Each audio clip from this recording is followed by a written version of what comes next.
जी नमस्कार। आप मुझे ज्योतिष आचार्य नन्हे जी के नाम से जानते हैं। आज के इस वीडियो में हमारी चर्चा का विषय होगा सेपरेशन, डाइवोर्स या पति पत्नी के बीच में तकरार को दूर करने के लिए, प्रेम बने रहने के लिए जन्म कुंडली के माध्यम से क्या क्या ग्रह दोष निवारण करना चाहिए।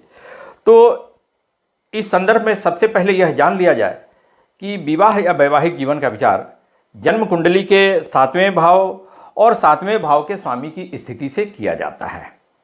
फिर अगर स्त्री जातक की कुंडली का विचार किया जा रहा है तब पति के कारक ग्रह बृहस्पति की स्थिति का विचार करना होता है, और अगर पुरुष जातक की कुंडली का विचार किया जा रहा है तब जन्म कुंडली में पत्नी के कारक ग्रह शुक्र की स्थिति का विचार करना होता है। सामान्य तौर पर जन्म कुंडली के 7वें भाव के स्वामी और बृहस्पति शुक्र की स्थिति का विचार करना होता है इस संदर्भ में। लेकिन किसी किसी जातक की जन्म कुंडली में जन्म कुंडली के दूसरे भाव, जन्म कुंडली के नवम भाव जो कि भाग्य स्थान, स्त्रियों के लिए सौभाग्य स्थान, फिर जन्म कुंडली का प्रथम भाव यानी जन्म लगन का भी विचार करना होता है, वह किसी किसी जन्म कुंडली में। लेकिन प्रायः जो है वह जन्म कुंडली के 7वें भाव के स्वामी और बृहस्पति शुक्र की स्थिति के विचार करने से यह जानकारी मिल जाती है कि जन्म कुंडली के माध्यम से क्या क्या ग्रह दोष निवारण करना चाहिए या क्या क्या ग्रह दोष है वैवाहिक जीवन में। तो आइए एक उदाहरण के द्वारा यह समझने का प्रयास किया जाए। यह मीन लगन में जन्म लेने वाले जातक की कुंडली आपके सामने पेश है। देखा जाए इस जन्म कुंडली के 7वें भाव को, इस जन्म कुंडली के 7वें भाव में कन्या राशि पड़ रही है जहाँ चंद्रमा बैठे हुए हैं, नंबर 6 लिखा हुआ है। यह जन्म कुंडली का 7वां भाव है, 7वें भाव में चंद्रमा बैठे हुए हैं। 7वें भाव पर किन किन ग्रहों की दृष्टि पड़ रही है वह देखा जाए तो 7वें भाव पर जन्म कुंडली के प्रथम भाव से, जन्म लगन से सूर्य की 7वीं पूर्ण दृष्टि पड़ जा रही है। जन्म कुंडली के 12वें भाव से मंगल की 8वीं पूर्ण दृष्टि पड़ जा रही है। यह दोनों दृष्टि जो है, दो पापी ग्रह की दृष्टि का पड़ना वैवाहिक जीवन में अनबन करवाता है।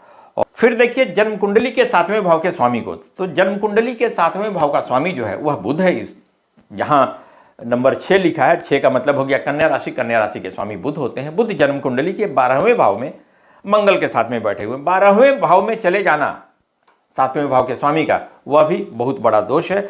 और देखिए बुध जो है वह शनि की 10वीं पूर्ण दृष्टि से और राहु की 5वीं, जन्म कुंडली के 8वें भाव से राहु की 5वीं पूर्ण दृष्टि से भी पीड़ित है, जो कि 7वें भाव का स्वामी।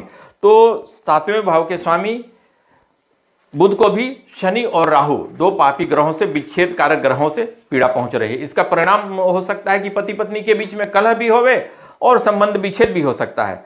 तो ऐसे में ग्रह दोष निवारण के रूप में इस जातक को लग्नेश बृहस्पति का रत्न पीला पुखराज धारण करना बड़ा लाभकारी होगा। वह बृहस्पति का रत्न पीला पुखराज क्यों? क्योंकि बृहस्पति को देखिए इस जन्म कुंडली के 4थे भाव में, जहां नंबर 3 लिखा है, वह जन्म कुंडली का 4था भाव है, मिथुन राशि में बैठे हुए हैं। बृहस्पति मिथुन राशि में कमजोर अवस्था में होते हैं। फिर 7वें भाव का स्वामी बुध जो है वह जन्म कुंडली के 12वें भाव में बैठे हुए हैं। बुध का रत्न पन्ना धारण करना भी इस जातक के लिए लाभकारी होगा।